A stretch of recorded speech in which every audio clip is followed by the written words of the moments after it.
양으로 생명을 더 풍성히라는 제목으로 하나님 말씀을 전하겠습니다.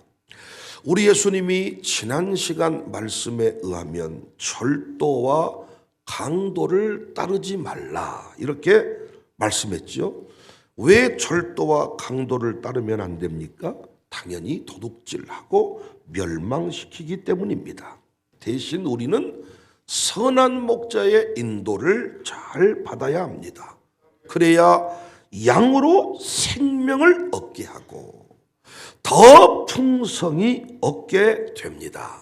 10절 도둑이 오는 것은 도둑질하고 죽이고 멸망시키려는 것뿐이요 내가 온 것은 양으로 생명을 얻게 하고 더 풍성히 얻게 하려는 것이다. 양으로 생명을 더 풍성히 얻게 하려는 것이다.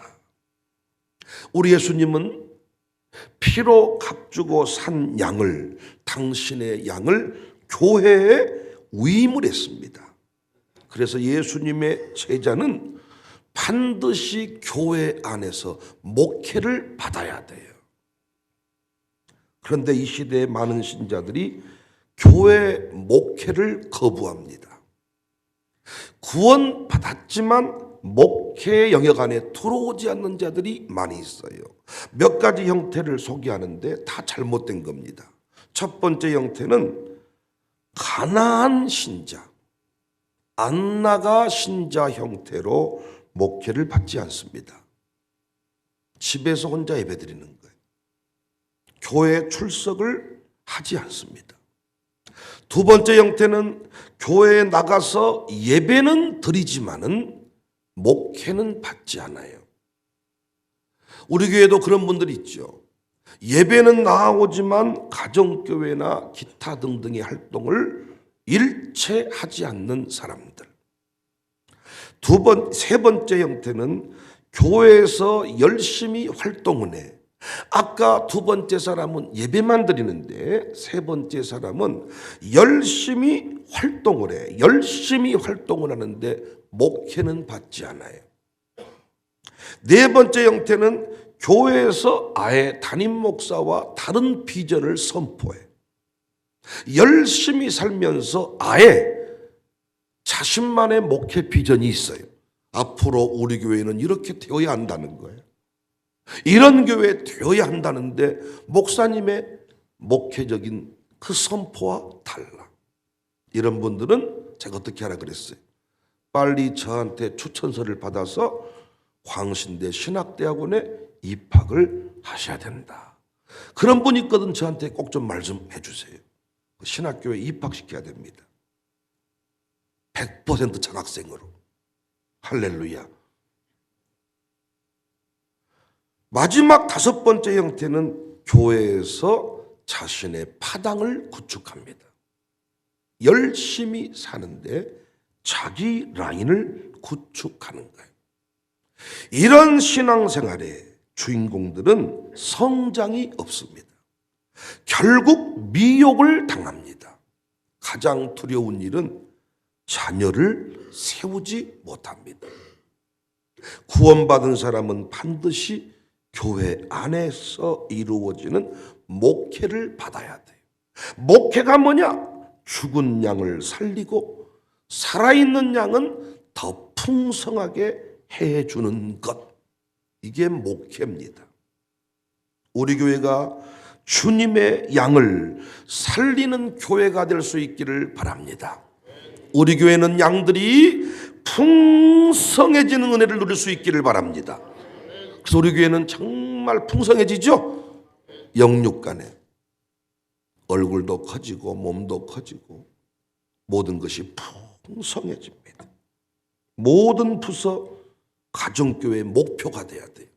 죽은 양은 살리고 살아있는 양은 어떻게 삐쩍 꼬라스가 아니라 풍성하게 겨우 살아있는 겨우 살아있는 생명이 아니라 풍성한 생명. 이 아침에도 겨우 눈 뜨고 있는 사람이 아니라 기쁨으로 눈 뜨는 사람.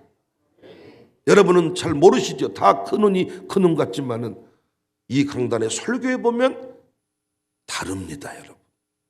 겨우 여러분 돌아가실 때 보면요, 눈을 한번 올려 뜨는데 식구 한번 보려고 눈꺼풀이 무거워가지고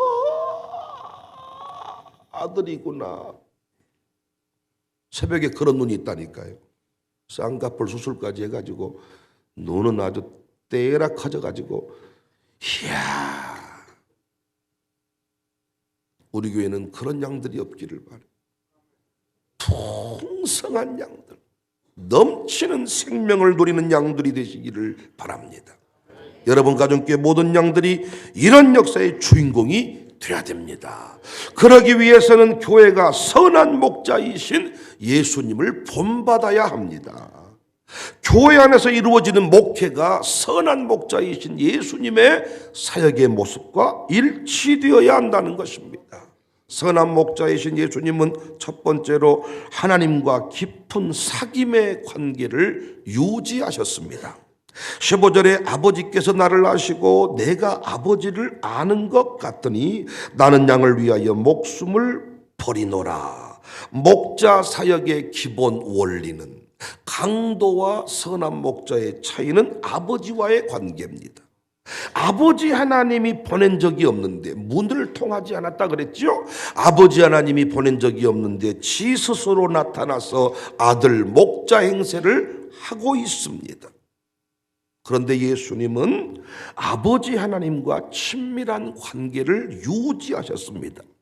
오늘날 교회가 이 모습을 잃어버렸다 그랬지요. 선한 목자 되신 예수님의 모습, 아버지와의 친밀함, 삼위 하나님이 서로 싸운 적이 없습니다. 친밀함을 유지하시듯이 우리도 영적인 질서를 따라 친밀한데, 교구사역장과 양육사가 친밀하지 않고, 담임 목사와 양육사가 친밀하지 않고, 담임 목사와 부목사가 친밀하지 않고, 담임 목사와 장로님들이 친밀하지 않고 각자의 길을 걸어간다는 것입니다. 이건 다 강도의 모습입니다. 이런 교회 다니는 성도는 불행합니다. 장로님하고 목사님하고 각자 다른 길을 걸어가는 그 교회를 다니는 성도님들은 삐쩍꼬라스 돼버립니다. 풍성히 누리는 인생이 돼야 되는데 있는 것도 사라져버립니다. 비극입니다, 여러분. 난 우리 교회가요, 담임 목사와 함께 사역하는 모든 사역자들에게 이 성부, 성자, 성령 하나님, 그 삼위 하나님의 친밀한 연합의 모습이 있기를 주의 이름으로 축복합니다. 새 더러운 영이 한 번도 충돌하지 않았듯이, 용군대 그 사역자들이 한 번도 명령을 거부하지 않았듯이, 우리 교회가 그 사역을 해갈 때 친밀함을 유지해야 된다는 겁니다. 그런데 오늘날 웃겨버립니다, 여러분. 담임 목사와 다른 비전을 선포하는 리더가 있는가 하면 아예 자기 라인을 구축해가지고, 우리 교회로 말하면 1-1, 1-2- 다 있는데 이걸 초월해가지고 범세계적인 별도의 교구를 만들고 가정교회를 만드는 사역자들이 있다는 거예요. 그들의 모임 장소는 목욕탕일 때가 많고, 그들의 모임 장소는 해외일 때가 많고, 자기들끼리 갯돈 붓고 자기들끼리 막 뭉쳐서 또 다른 뭔가를 만들어 가는데, 이건 절대로 성장이 없을 뿐더러 자녀를 세우지 못합니다. 풍성한 양으로 살 수 없습니다. 우리 교회는 이 연합의 원리를 이미 오래전에 공부했습니다. 친밀한 연합.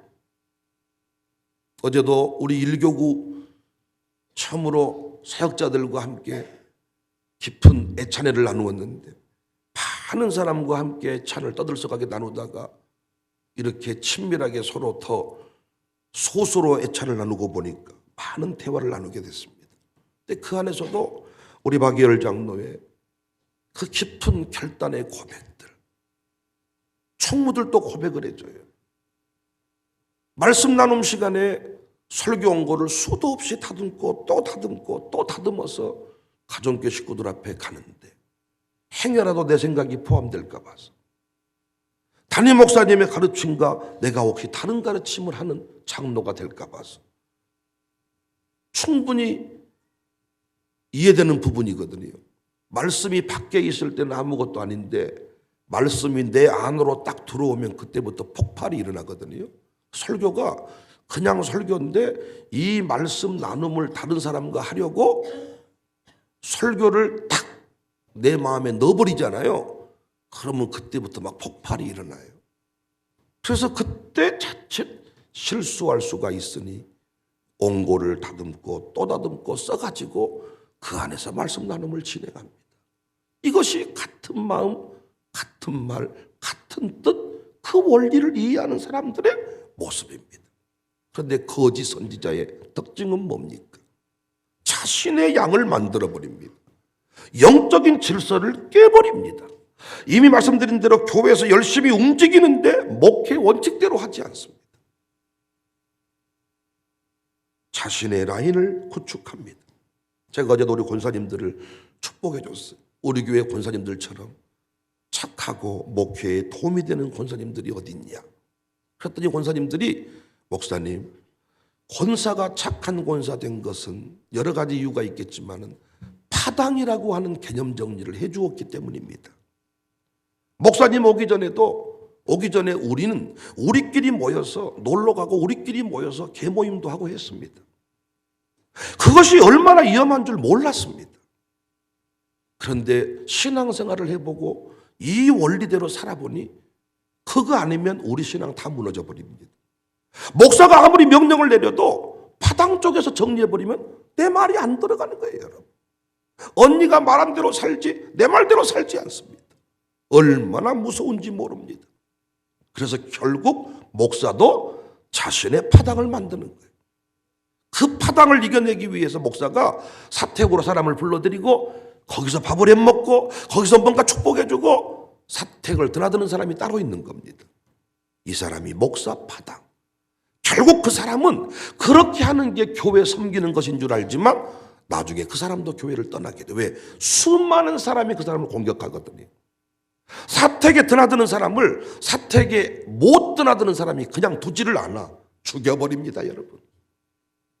피차간의 공멸이에요. 모르는 것처럼 가만히 눈만 껌벅껌벅하고 계시는데 다 해본 바 이야기잖아요, 여러분. 우리 교회는 친밀한 연합의 원리가 깨지면 안 된다. 서로 친밀하지 않고는 절대로 양을 세울 수 없어요. 친밀하지 않고는 절대로 같은 말, 같은 마음, 같은 뜻을 가지지 않고는 같은 말을 하지 않고는 우리 교회 안에서 양들이 살아나지 않고 세워지지 않습니다. 혼란에 빠질 뿐입니다. 선한 목자의 모습을 잘 간직할 수 있기를 바랍니다. 두 번째 선한 목자 예수님은 양인 제자들과 깊은 사귐의 관계를 유지했습니다. 14절에 나는 선한 목자라 나는 내 양을 알고 양도 나를 안다. 27절 내 양은 내 음성을 들으며 나는 그들을 알며 그들은 나를 따른다. 삶을 공유합니다. 숨소리만 들어봐도 느낍니다. 열나구나, 아프구나, 힘들구나 알 수 있어야 됩니다.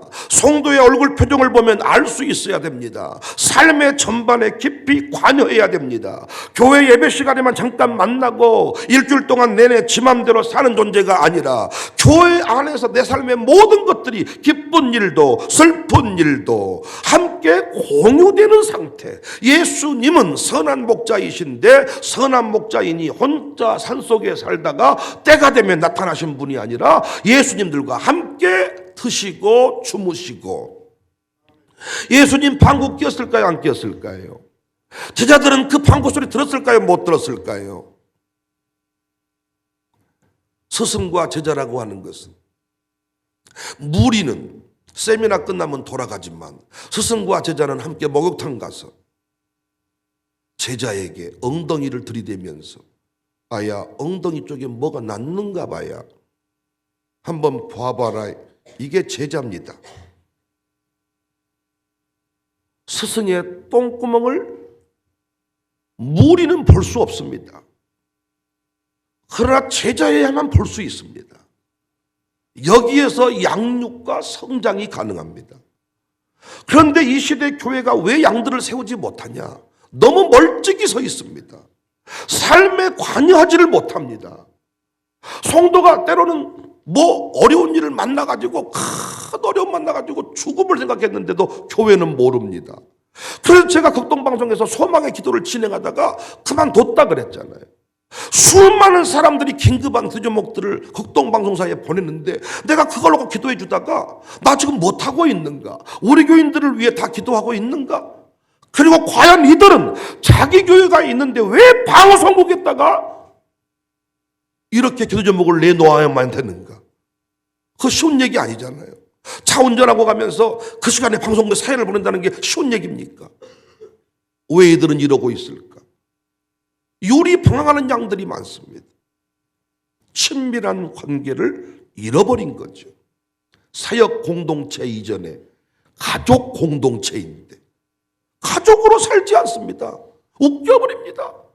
자기 가족들은요, 아무리 힘들고 어려워도 명절 때 만나고 뭘 만나고 미국 가서 만나고 와서 만나고 난리를 치면서요, 교회 식구들이 뭘 만나자 그러면 성질을 냅니다. 뭔 놈의 교회는 자꾸 만나냐는 거예요. 예배 시간만 만나면 되지 바빠 죽겠네. 아니 가족이 바빠 죽겠다고 안 만납니까 여러분? 여러분 정말 우리 군대 다 가보았습니다만은 정말 애출 1박 2일 동안 그 근무지 그 이수지 이탈하지 말라 그러거든요. 그런데 그 엄마 집에 와서 잠 한 번 자고 가려고 몰래 사복 갈아입고 나와서 그 잠자면 뭐 한다고? 아니 대구에서 자나 여기서 자나 그 뭐가 다르다? 이게 가족 아닙니까? 어떻게든 만나야만 내가 숨을 쉴 수 있고 만나야만 위로를 받을 수 있는데 아니 자꾸 교회에서 사역회가 만나자 놀러 가자 밥 먹자 아니 좀 그런 것 좀 그만 좀 하자는 거예요. 그러다 보니까 양들이 세워지지 않습니다. 선한 목자와 같은 교회는 성도의 삶에 깊이 관여합니다. 사랑하는 여러분, 여러분이 성장을 하고 싶거든 풍성함을 누리고 싶거든 교회에서 사람들이 말을 하든지 말든지 신경 쓰지 말고 힘든 것은 힘든다고 고백하세요. 사람들이 질투하든지 말든지 간에 자랑할 일이 있거든 가정교회에서 자랑질 하세요. 감사한금 드리면서 자랑질 하세요. 사실 감사한금이 뭡니까? 자랑질 아닙니까? 건강 주셔서 감사합니다. 남은 입원해서 벨벨 대는데 나는 건강하다 그 말 아닙니까? 내 아들이 와서 예배드리게 하시면 감사. 아들이 딱 자랑질 아닙니까? 근데 교회에서 자랑질한다고 감사한금 드렸다고 누가 그 사람을 질투합니까? 세상 모임은 그렇지 않습니다. 저것은 또 자랑질하네. 또 지랄하네. 진짜 저것은 배기 싫어 죽겠네. 아주 신랑 없는 년은 서러서 살겠는가? 남편 생일 감사, 아들 생일 감사 다 뭡니까? 자랑질 아닙니까? 아들 있다, 남편 있다. 교회가 뭡니까 여러분? 기쁜 일이든 슬픈 일이든 함께하는 것이 가족 아닙니까? 결국 마지막 힘든 순간에 가족이 가족되지 못해서 세상을 떠나잖아요. 부인이 있는데 부인 되지 못해서 세상을 떠나는 거잖아요.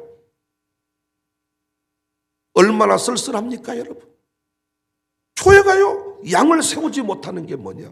사역 공동체로만 남아있기 때문이에요. 가족 공동체로 친밀함을. 우리 예수님은 사역 함께 하셨지만은 가족으로 친밀한 교제를 너는 내 친구다고 했습니다. 나와 함께 있게 하려 하여 너를 불렀다고 했습니다. 가족 공동체의 사랑을 누리시기를 바랍니다. 그래서 교회가 양을 잘 세우려면요 애경조사에 정말 깊이 관여를 해야 돼요. 장례식장에 안 드나드는 사람 아직도 먼 거야. 당신 식구 죽으면 안 옵니까? 당신 가족이 장례나면 안 옵니까? 바쁘다고. 저도 가지 말까요? 말 같지도 않은 소리 아닙니까? 현대인들은 그런 것에 관심이 없습니다. 그래서 양을 살려내지 못합니다. 선한 목자는 양을 살려낸다. 양을 풍성하게 만든다. 세 번째 선한 목자의 모습은 자신을 희생해서 양을 구합니다. 13절에 아버지께서 나를 아시고 내가 아버지를 아는 것 같으니 나는 양을 위하여 목숨을 버리노라. 한 영혼을 위하여 계산하는 모습이 있다면 이미 선한 목자는 아닙니다. 교회가 언제부턴가 전도비를 500만 원 투자했는데 3명밖에 건지지 못했습니다. 이건 효율적으로 맞지 않습니다. 이런 식으로 말하는 사람들은 아직도 선한 목자 아니라 도적놈입니다, 여러분. 강도입니다. 가론유다가 뭐라고 했습니까? 왜 허비하십니까? 이걸 나눠줬더라면 얼마나 많은 사람을 살려낼 수 있을 것 아닙니까? 그 돈 지가 가져가고 싶어서 도둑놈 같더니라고. 교회를 섬길 때도 마찬가지라는 겁니다. 자꾸 동네 전방 운영하듯이 자꾸 교회를 운영하려고 하는 사람들이 있다는 겁니다. 한 영혼을 살리는데 그 차량 운행이 과연 효율적인가? 한 영혼을 위해서 버스를 돌리는 게 과연 효율적인가? 이런 식으로 따지다 보면 다 없애버립니다, 나중에. 예수님 뭐라고 말했다고? 양을 위하여 목숨을 버린대요. 돈 버리는 것처럼 쉬운 게 어디 있어요? 목숨 버리라 그러면 여러분 참 힘들겠지만은 당신 가정교회 식구 몇 명이 10명이냐? 손가락 10개를 내놓으면 네 가정교회 식구들을 다 살려주겠다. 얼마나 어려워, 양육사가. 그런데 여러분 돈을 버리라는 것이 뭐가 어렵냐고요. 그런데 회비를 냈니 말았니? 저것은 처먹기는 잘하고 커피 한 번 산 적이 없고 돈 2만 원 내놓고 식구들 7명이 와서 다 처먹고 이런 소리 하는 양육사가 있다면 당신 진짜 예수님이 생명값 내놓으라고 할지도 몰라. 큰아버지 집 가서 못 사는 집, 작은아버지 집 다 동생네 조카들이 다 배 터지게 먹고 오는 거지 뭐. 잘 사는 고모 집 가서 다 떼뱉기고 오는 거지 뭐. 당신이 잘 사는 고모고 잘 사는 작은아버지가 되면 될 것 아니야. 그런데 뭘 돈 1, 2만 원 걷어서 뭐 모임하는데 돈 안 냈다고 성질 내고 아주 저 잡수신 것 보라고 아주 쩝쩝 소리 내면서 먹는 거 보면 아주 주둥아리를 탁 쳐보고 싶다고 막. 한 번도 안 해보신 것처럼 또 눈만 껌벅껌벅하고 계시는데 다 한 번쯤 해본 소리시잖아. 없는 집 새끼들이 더 처먹잖아 원래. 떼거리로 오고 형제 모임하면 미운 놈들이 아주 더우잖아요. 아주 잠잘 때는 코를 들들 골고 밥은 2그릇씩 먹고 아주 새끼들은 또 아주 그냥 다 어질고 쳐 돌아다니고 음에 저 집 새끼 좀 안 왔으면 좋겠다. 좀 이런 큰 엄마들 있죠. 선한 목자 아닙니다. 교회가 어떤 곳이 돼야 되겠냐고요. 교회가 어떤 곳이 돼야 되겠냐고요. 양을 살려내고 양의 생명을 더 풍성히 누리게 해야 되는데 야, 교회가 언제부턴가 100년 묵은 여시가 돼가지고 흘러가는 법이 없습니다. 나는 우리 교회가 한 영혼 살리는데 계산기 가지고 두드리다가 영혼의 골든타임을 놓치는 일이 없기를 바랍니다. 우리는 끝까지 돈이 아니라 사람입니다. 건물 팔아 사람 세우자 그 말이 화려한 구호가 되지 않기를 바라요. 진짜 우리의 삶의 모습이기를 바랍니다. 사랑하는 여러분, 여러분이 예수 이름으로 구원을 받으셨다면 교회의 목회를 받으셔야 됩니다. 교회의 양육을 받으셔야 됩니다. 우리 교회 단 한 사람도 목회의 사각지대에 놓여있지 않기를 바랍니다. 그래서 우리 교회가 더 많은 영혼을 구원하고 더 많은 영혼을 풍성하게 세워갈 수 있기를 바랍니다. 그래서 저의 목회는 크게 3가지 중요한 틀이 있는데 이 틀 안에 살아가는 것이 목회를 받는다, 이렇게 말할 수 있습니다. 청사교회 목회를 말씀드리는 거예요.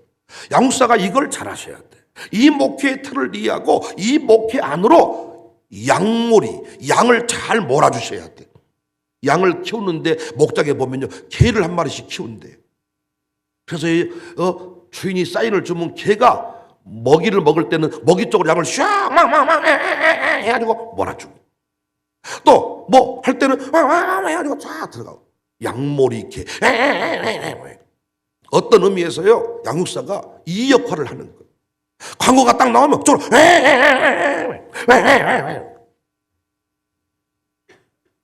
개라고 해서 기분 나쁘셨습니까?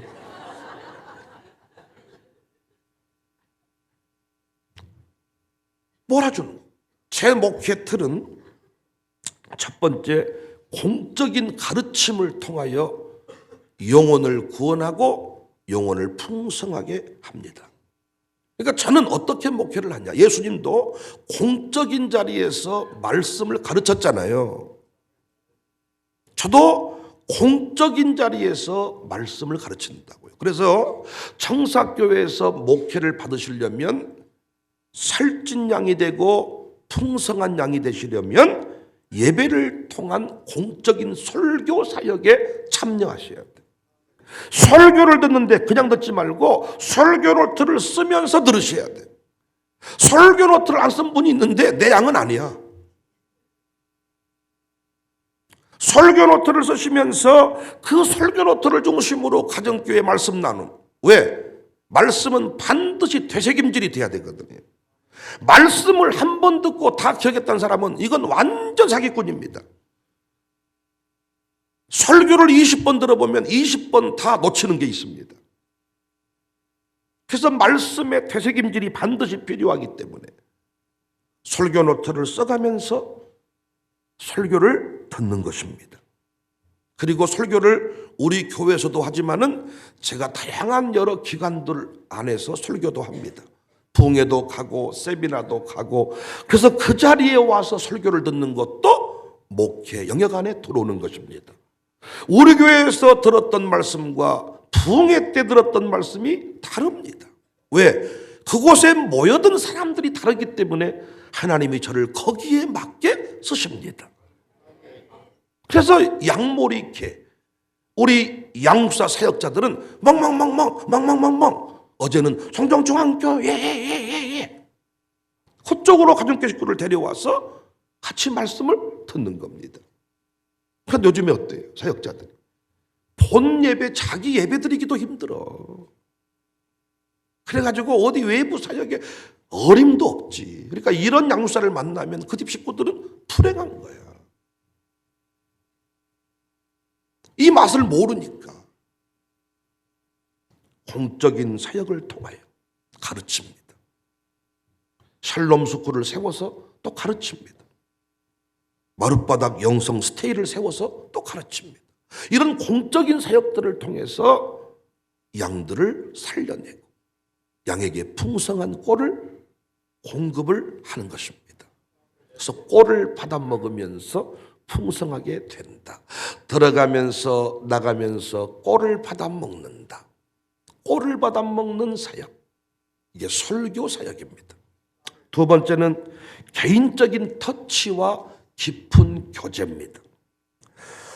여러분, 공적인 설교 사역을 통하여 영혼들을 세워가기도 하지만은 뭐 한다고요? 개인적인 터치를 합니다. 이 개인적인 터치는 제가 직접 만날 수도 있지만 이건 사역의 원리를 통해서 위임합니다. 그래서 양육사들을 통하여 여러분들을 깊이 삶의 전반을 관리하도록 합니다. 교육사들을 통하여 교육 선교사를 통하여 여러분의 삶을 깊이 관여하도록, 제가 여러분과 1000명을 다 매일 만나 차 마신다면 나는 아무것도 못해. 그런데 양을 예수님도 위임했듯이 저도 위임해서 삶의 구체적인 내용들을 터치하게 만듭니다. 그러니까 양육사가 여러분에게 뭔 얘기를 한다는 것은 그건 제가 하라고 한 거예요. 자기가 할 말을 하는 게 아니라 담임 목사인 제가 하라고 한 거예요. 어떤 사역자가 여러분이 전화가 왔어. 그 말은 보이스 피싱이 아니라 내가 하라고 한 거예요. 깊은 터치, 깊은 관여, 간섭. 귀신 들린 사람이 예수님께 하는 말, 어찌 나를 괴롭게 하시려고 오셨습니까? 나를 상관하지 마시고 그냥 두소서. 여것 봐라, 귀신의 정체는 귀찮은 걸 싫어하는구나. 그래서 우울증 환자는 뭐예요? 귀차니즘. 연락하지 마세요. 전화하지 마세요. 찾아오지 마세요. 혼자 있을 거예요. 가보면 어때? 청소도 안 하고 벌레가 끄는데도 치울 줄도 모르고 혼자 그 빛이 없는 그 어둠 속에서 혼자 라면 부스러기 먹다가 잠들고 눈 뜨면 또 슬퍼 먹고 그러고 있습니다. 어떻게 하면? 귀찮게. 뭐 하세요? 띵동띵동 누구세요? 계속 없다고요? 띵동띵동 또 올게요. 띵동띵동 띵동띵동 띵동띵동 띵동띵동. 이때 귀신이 떠나갑니다. 개인적인 터치. 이 교회는 너무 좋은데 전화를 자주 했었어. 이 교회는 너무 좋은데 캠프 가자고 했었어. 이 교회는 너무 좋은데 밥 먹자고 했었어. 참말로 힘드네. 그것이 너를 살리는 길이요. 혼자 밥 먹는 인생 나중에 다 또라이 됩니다. 혼자 밥을 먹어보세요. 나중에 또라이 되는가 안 되는가. 혼자 물만 안 먹다가 다 통곡하고 웁니다. 혼자 물만 안 먹다가 이놈의 신세, 처량한 신세. 둘이 같이 밥을 먹을 수 있다는 게 얼마나 행복한 일인 줄 아십니까? 깊은 터치. 저도 개인적으로 여러분을 더 많이 깊이 있게 만나려고 노력할 것입니다. 그래서 가정교회도 이제 소그룹별로 만나보고 더 깊은 터치. 어느 날 갑자기 여러분 가정교회도 찾아갈지도 몰라. 어느 집에서 예배 드린다 그러면 내가 딱 찾아가. 예배 드리러 왔습니다. 은혜 받으려고 왔습니다. 마지막 세 번째가 우리 교회 깊은 목회 틀이 있죠. 일반 은총의 누림입니다. 교회 안에서만 양육하지 않습니다. 제가 이번에도 마룻바닥 1차 스테이를 끝냈는데 그 참여했던 분들 중에 뭐가 좋았습니까? 뭘 깨달으셨습니까? 나는 그동안에 너무 특별 은총 안에 갇혀 살았습니다. 일반 은총의 세계를 누리지를 못했습니다. 그래서 여러분, 가난한 사람일수록 별 볼 일 없는 사람일수록 일상을 자꾸 탈출을 해야 돼요. 자꾸 집안 식구가 평안하지 않을수록 자꾸 새로운 세계를 향해 떠나야 돼요. 우리 교회가 그 일을 잘합니다. 어떤 교회는 단기 선교를 많이 가고 어떤 교회는 바퍼 사역을 하고 이러는데 저희 교회는요, 그 열정으로 다양한 캠프와 다양한 비전 트립들을 진행합니다. 여기에 양육사들이 양몰이 개가 되셔야 돼. 그쪽으로 몰아주셔야 돼. 한번 가봐. 한번 가봐야 된다니까. 이번에 가족교회에서 한번 도와줄게. 이번에 한번 빌려줄게. 한번 가보자니까. 나도 가려고 하니까 당신도 가보자. 놀라운 것은 예배당에서 못 깨달아졌던 말씀이 비행기 안에서 깨달아질 때가 많고 숲길을 걸을 때가. 그래서 율법을 주야로 묵상했던 다윗, 믿음의 공동체를 축복했죠. 하나님과의 깊은 관계를 통해서 자신의 영성 관리를 했고 사람들을 만나고 살았습니다. 그리고도 그가 채워지지 아니할 때 어디를 갔다고요? 자연을 거닐었다고요. 주님은 나의 산성이시오. 별들을 바라보면서 달들을 바라보면서 어찌 나를 이렇게 위대하게 지으셨습니까? 우리 청사교회 중요한 목회의 틀 안에 일반 은총의 누림이 있습니다. 이 모든 것들을 통하여 뭐 하게 된다? 양이 살아나게 된다. 이것들을 통하여 저는 이 세 가지를 통하여 여러분을 살려냈습니다. 저는 이 세 가지를 통하여 여러분들을 풍성한 인생으로 만들어냈습니다. 더 풍성하게 만들려고 올해도 기도하고 있습니다. 지금의 모습으로 안 되고 더 풍성한 양이 어디에다 내놓아도 누구든지 인정할 수 있는 그런 양이 될 수 있기를, 그런 교회 될 수 있기를 주님의 이름으로 축복합니다.